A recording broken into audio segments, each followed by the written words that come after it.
आज हम बात कर रहे हैं आल्हा की, पृथ्वीराज जैसे वीर को प्राण दान देने वाला योद्धा। जी हाँ दोस्तों, भारत वीरों की भूमि है। इसके हर राज्य का अपना गौरवशाली इतिहास रहा है। बुंदेलखंड उसी में से एक है। इसका कण कण शूरवीरों की महानता से महकता है। यहाँ कई वीर हुए जिन्होंने अपनी वीरता से इतिहास के पन्नों में अपना स्वर्णिम नाम जोड़ दिया।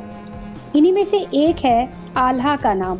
उनकी गौरव गाथा को इसी से समझा जा सकता है कि आज भी उनकी लोक गाथा को लोग अपने होठों से लगाए फिरते हैं। कहते हैं आल्हा एक ऐसे वीर योद्धा थे जिन्होंने जीवन में कभी पराजय का सामना नहीं किया। यहाँ तक कि उन्होंने पृथ्वीराज चौहान जैसे वीर योद्धा तक को मात दे दी थी। तो आइए इस वीर योद्धा को जरा नजदीक से जानने की कोशिश करते हैं। आखिर कौन थे आल्हा? आल्हा चंदेल वंश के राजा परमाल के मंत्री और सेनापति थे। उनके कंधों पर महोबा की सुरक्षा की जिम्मेदारी थी। आल्हा का जन्म दसरापुर के जागीरदार तथा राजा परमाल के वफादार दसराज के घर हुआ था। उनकी उम्र बहुत कम थी जब उनके पिता रणभूमि में दुश्मनों के हाथों मारे गए। पिता की मृत्यु के बाद राजा परमाल ने उनका पालन पोषण किया। माना जाता है कि वो राजा परमाल की पत्नी मालिंदा के बहुत प्रिय थे। वो उन्हें अपनी संतान की तरह लाड़ करती थी। आल्हा जैसे ही थोड़े बड़े हुए उन्हें राजा परमाल ने शिक्षा के लिए भेज दिया। इस तरह आल्हा ने शिक्षा के साथ साथ रण कौशल के गुण भी सीख लिए। आल्हा जब वापस लौटे तो उनकी वीरता का सभी ने लोहा माना। इसी के चलते जल्द ही राजा परमाल ने उन्हें अपनी सेना का सेनापति घोषित कर दिया। आल्हा परमाल के लिए मरते दम तक समर्पित भी रहे। आल्हा ने अपने पद की हमेशा गरिमा बनाए रखी। आल्हा के विवाह की गाथा भी वीरता का ही एक प्रतीक मानी जाती है। उन दिनों शूरवीर विवाह करने के अलग ही तरीके अपनाते थे। ज्यादातर शादियां तलवार की नोक पर होती थीं। किसी राजा की पुत्री जब विवाह योग्य हो जाती तो राजा अपने नाई के हाथों आसपास के क्षेत्र में युद्ध का न्योता भिजवाता था। इस न्योते को स्वीकार करके जो भी वीर अपने पराक्रम से उन्हें पराजित करता, उसके साथ राजकुमारी की डोली चली जाती। आल्हा के विवाह के समय भी कुछ ऐसा ही हुआ। असल में आल्हा नैनागढ़ की राजकुमारी सुमना से विवाह करना चाहते थे। सुमना से इसलिए क्योंकि उनके सौंदर्य की चर्चा दूर दूर तक थी। दूसरी तरफ सुमना भी आल्हा की वीरता के कारनामों से प्रभावित थी। उन्होंने मन ही मन विवाह का मन भी बना लिया था, किंतु यह आसान नहीं था। सुमना के पिता आल्हा के साथ अपनी पुत्री के विवाह के खिलाफ थे। आल्हा को जब इस बात की खबर मिली तो वो बारात लेकर नैनागढ़ पहुंच गए। फिर होना क्या था? उन्हें सुमना के पिता से दो हाथ करने पड़े। युद्ध अपने चरम पर था। आल्हा तेजी से नैनागढ़ के सैनिकों को काटते हुए आगे बढ़ रहे थे। तभी सुमना के पिता को पता चला कि उनकी बेटी सुमना इस विवाह की इच्छुक है। इसकी खबर मिलते ही उन्होंने आल्हा से संधि कर ली और सुमना का हाथ आल्हा को दे दिया। राजा परमाल आल्हा को अपने पुत्र के समान मानते थे। साजिश के चलते महोबा छूट गया। जी हाँ, राज्य के प्रति आल्हा की निष्ठा पर उन्हें पूरा विश्वास था। रानी मलिना भी उन्हें स्नेह करती थी। बस यही बात रानी मलिना के भाई माहिल को खटकती थी। वो आल्हा को नीचा दिखाने की कोशिश करता रहता था। कई बार उसने इसके लिए षड्यंत्र भी रचे, किंतु किसी न किसी वजह से वो फेल हो जाता था। इसी क्रम में उसने आल्हा को राज्य से बाहर करने का पुख्ता प्लान तैयार किया। उसने राजा परमाल को भड़काते हुए कहा कि वो आल्हा से अपना प्रिय घोड़ा भेंट करने के लिए कहे।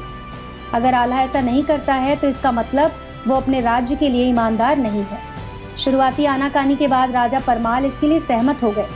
उन्होंने आल्हा को बुलाया और अपनी बात रखी। इत्तेफाक से आल्हा ने अपना घोड़ा माहिल को देने से इनकार कर दिया। उन्होंने कहा, एक सच्चा राजपूत भले ही किसी के लिए अपने प्राण हंसते हुए दे दे, मगर अपने अस्त्र शस्त्र और घोड़ा नहीं दे सकता। आल्हा का इनकार सुनते ही राजा को माहिल की बात सही लगने लगी। उन्होंने क्रोध में आकर आल्हा से राज्य छोड़कर चले जाने को कहा। आल्हा ने भी अपने राजा के आदेश का सम्मान रखा और महोबा से कन्नौज चले गए। जब पृथ्वीराज ने किया हमला तो क्या हुआ? आल्हा के महोबा से जाते ही पृथ्वीराज चौहान ने महोबा पर हमले की घोषणा कर दी। हमले की सूचना मिलते ही रानी मलिना ने राजा परमाल से आल्हा को वापस बुलाने की विनती की। पहले तो परमाल तैयार नहीं हुए, किंतु समय के साथ उन्हें आल्हा को बुलाना ही पड़ा। राजा की सूचना मिलते ही आल्हा जल्द ही पृथ्वीराज चौहान से लोहा लेने वापस महोबा पहुंच गए। महोबा पहुंचते ही आल्हा ने मोर्चा संभाला। उनके साथ उनके भाई उदल भी थे। कहते हैं उदल बिल्कुल आल्हा की परछाई थे। वो भी इतने वीर थे कि सामने से उसे मार पाना लगभग असंभव था। पृथ्वीराज की सेना इस बात को समझती थी। वो जानती थी कि आल्हा को खत्म करने से पहले उसे ऊदल को अपने रास्ते से हटाना पड़ेगा। वो जानती थी कि जब तक ऊदल खड़ा है तब तक एक कदम भी आगे बढ़ना आसान नहीं होगा। खैर, वो युद्ध के मैदान में थे, इसलिए किसी भी कीमत पर उन्हें आगे बढ़ना था। इसके लिए उन्होंने एक प्लान के तहत ऊदल पर हमला बोल दिया। इसी बीच दुश्मन को मारते हुए ऊदल पृथ्वीराज के निकट पहुंच गए। वो उन्हें मारने ही वाले थे, तभी पृथ्वीराज ने सेनापति चामुंडा राय से ऊदल के पीठ पर प्रहार करके हत्या करवा दी। ऊदल की मृत्यु की सूचना पाते ही आल्हा क्रोधित हो उठे। उन्होंने दुश्मन पर अपने प्रहार को तेज कर दिया और अंत में पृथ्वीराज को पराजित करने में सफल रहे। यही नहीं, आल्हा अपने भाई की मृत्यु के प्रतिशोध की आग में पृथ्वीराज चौहान को मारने ही वाले थे, तभी उनके गुरु गोरखनाथ आ गए।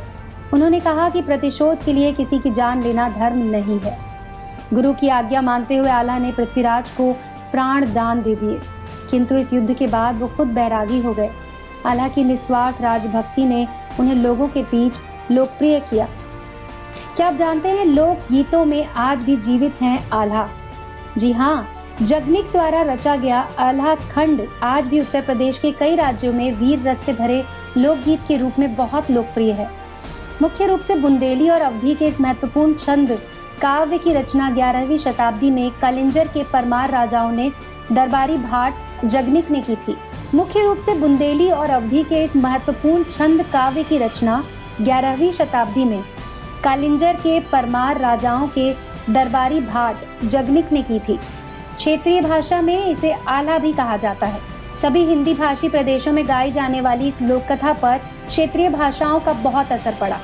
भोजपुरी क्षेत्रों में इसे भोजपुरी भाषा के रस में गाया गया, तो मगध में मगही। इसी तरह ये अलग अलग राज्यों में अपनी अपनी भाषाओं में लोकप्रिय है। छंद के रूप में गाई जाने वाली इस लोक कथा में आल्हा और ऊदल द्वारा लड़ी गई 52 लड़ाइयों का वर्णन है। कुल मिलाकर आज के युग में आल्हा जिंदा है, फिर वो लोकगीतों के रूप में ही क्यों ना हो। तो दोस्तों, कैसा लगा आपको हमारा ये वीडियो? इस जानकारी को अगर आप और लोगों के साथ शेयर करना चाहें तो आप इस वीडियो को लाइक करके अपने दोस्तों के साथ शेयर कर सकते हैं। और इसी तरह के और वीडियोस के लिए सब्सक्राइब कर लीजिए हमारे चैनल को, बेल आइकन को दबा दीजिए।